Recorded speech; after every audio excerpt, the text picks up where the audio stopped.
और भगवान की कथा कहा गया है, संत समागम हरि कथा तुलसी दुर्लभ दोय।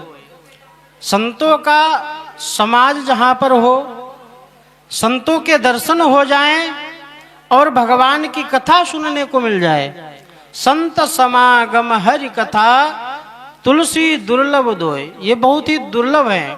और देखो आप लोगों का इतना ही भाग्य उदय हुआ है, इतना भाग्य उदय हुआ है कि संतों का दरबार भी है, संतगण यहाँ पर विराजमान हैं और भगवान का मंदिर भी है और भगवान की कथा सुनने को मिल रही है।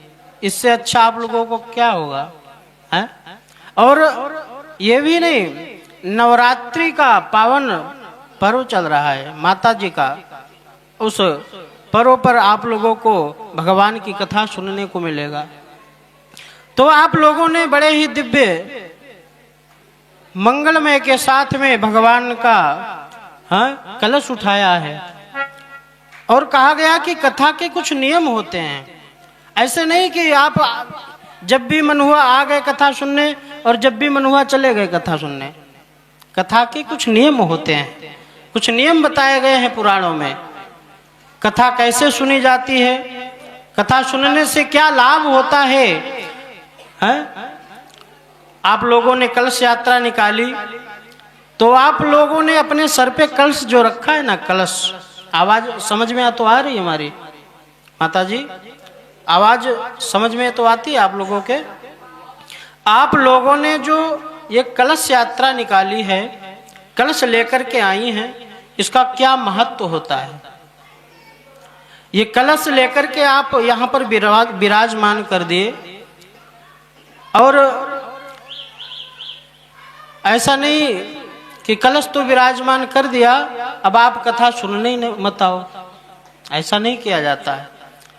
कथा में जो आपने कलश यात्रा की है, इसमें आपने कलश जो उठाया है, इसकी रोज पूजा की जाती है। शायद आप यहाँ तो कथा होती रहती होंगी, आप लोगों को पता है होगा सब, हमें समझाने की जरूरत नहीं है ज़्यादा। कथा में जो कलश रखे जाते हैं, इनकी पूजा की जाती है नित्य प्रति, इनमें जल डाला जाता है थोड़ा थोड़ा, है फेरी की जाती है। और एक कोई संकल्प जो आपके मन में हो, हमारा कार्य सिद्ध हो जाए, आपके मन में कोई भी संकल्प हो, मन में विचार कर और संकल्प लेकर के कि हे प्रभु हमारा ये कार्य सिद्ध हो जाए, हम आपकी कथा सुनेंगे, आपका कलश विराजमान किया है, उस संकल्प का नाम लेकर के और नित्य प्रति यहाँ पर आप पूजन करें कलश का, इसमें जल डालें और कथा को सुने, कथा को सुने नित्य प्रति। तो कहा गया है कि श्री रामचरितमानस, हम कौन सी कथा सुनने जा रहे हैं? श्री रामचरितमानस। ये श्री गोस्वामी तुलसीदास जी ने भगवान शंकर जी की प्रेरणा से, भगवान शंकर जी की प्रेरणा से इसको रचा है। श्री गोस्वामी तुलसीदास जी कहते हैं कि ये जो कथा है ये हमने नहीं लिखी है, ये स्वयं साक्षात भगवान भोलेनाथ के मानस मन से निकली हुई है। तो हम श्री रामचरितमानस का पाठ करने जा रहे हैं, 9 दिनों तक ये भगवान की कथा होगी। तो हम बता रहे थे कि आपके मन में कोई भी मनोकामना है लेकर के आए और प्रथम दिन, आज प्रथम दिन है ना, आज से ही अपने मन में मनोकामना, अपने मन में ध्यान कर लो कि ये हे प्रभु हमारी ये मनोकामना पूर्ण हो जाए, ऐसा सोच करके और नित्य प्रति नियम के अनुसार कथा सुनने आए। नियम क्या होता है? नियम ये होता है कि जो कथा का समय होता है, कथा के समय 5 मिनट या 10 मिनट पहले आना चाहिए। कथा के शुरू होने से 5-10 मिनट पहले आना चाहिए। यहाँ आकर के जो 10-5 मिनट हमको मिले हैं कथा के पहले, उनमें हमको भजन करना है बैठ के। पहले भजन करो यहाँ पर, और उसके बाद में जब आप लोग भजन कर हो, उसके बाद में कथावाचक जो हैं पंडित जी, वो आपको कथा सुनाएंगे।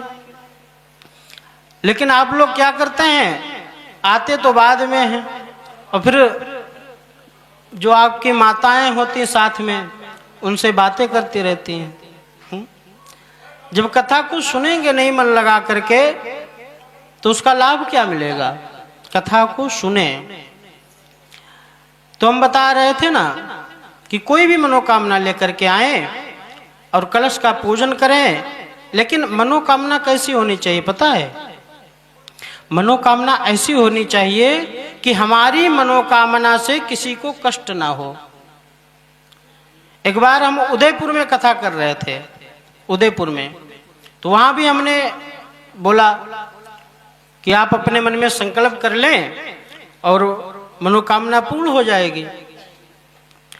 कुछ दिनों बाद उन्हीं एक यजमान का फोन आया कि महाराज, आपने कहा था कि मनोकामना पूर्ण हो जाएगी, लेकिन हमारी पूरी नहीं हुई, हमारी मनोकामना पूरी ही नहीं हुई।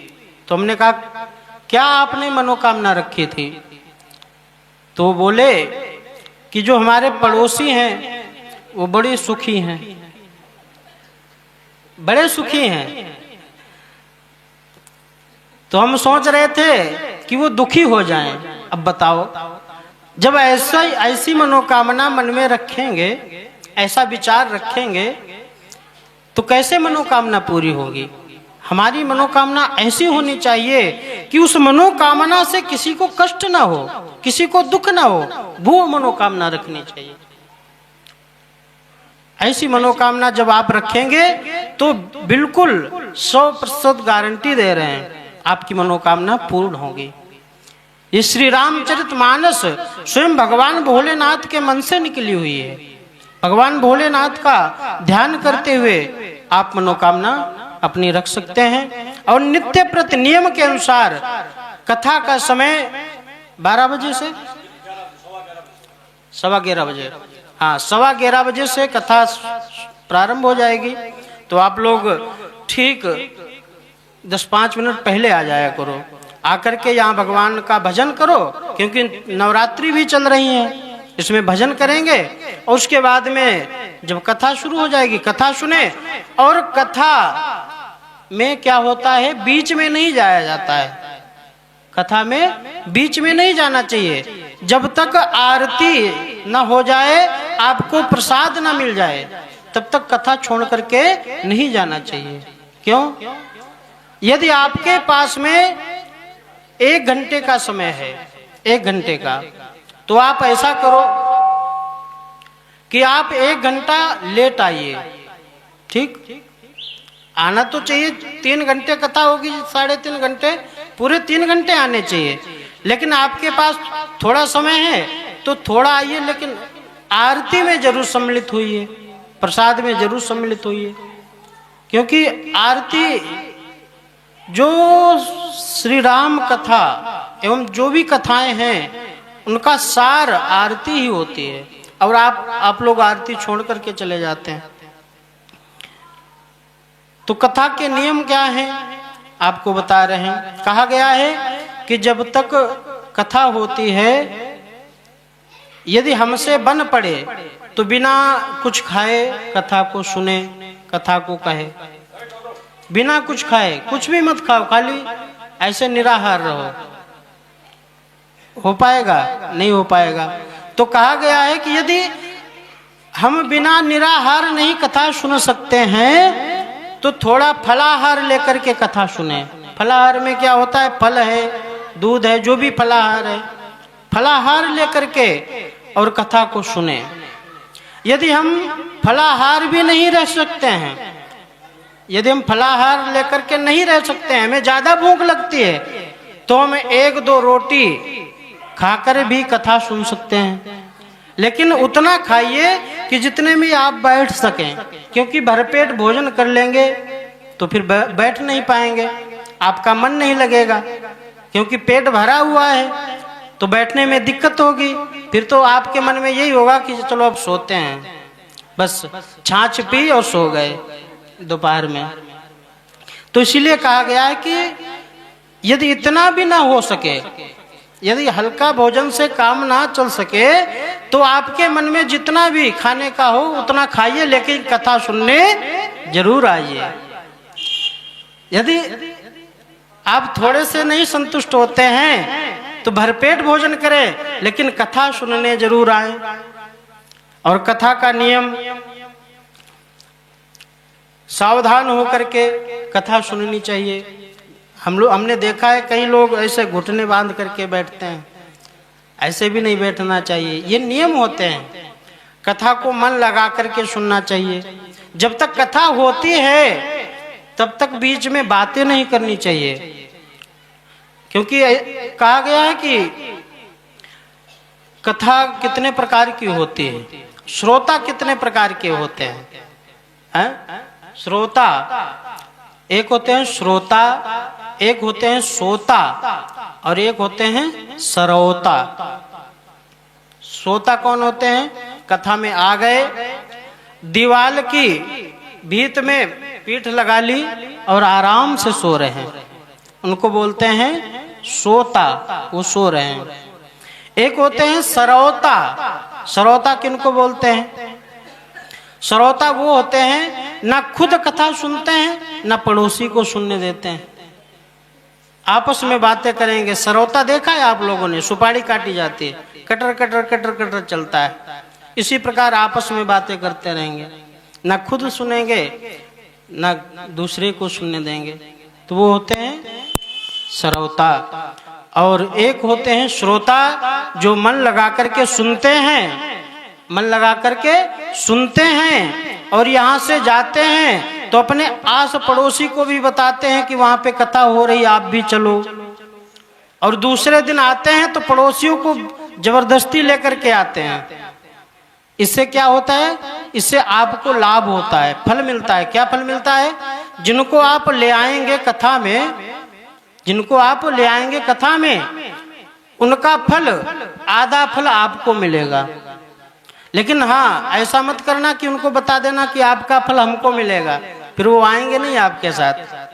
इसीलिए ये कथा के नियम होते हैं, कथा के नियम होते हैं कि हम अपने पड़ोसियों को बताएं। आपको क्या बनना है? नारद। नारद को जानते हैं? कथा सुनिए ना नारद की, सभी लोग जानते हैं नारद को।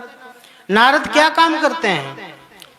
घूम घूम करके सभी जगह हरि कीर्तन करते हैं, भगवान का गुणानुवाद करते हैं। तो कहने का तात्पर्य है कि आप घूम फिर करके पूरे ग्राम में सभी को बता दो कि भगवान की कथा मंदिर पे हो रही है, भगवान की कथा हो रही है, आप भी चलो, आप भी चलो।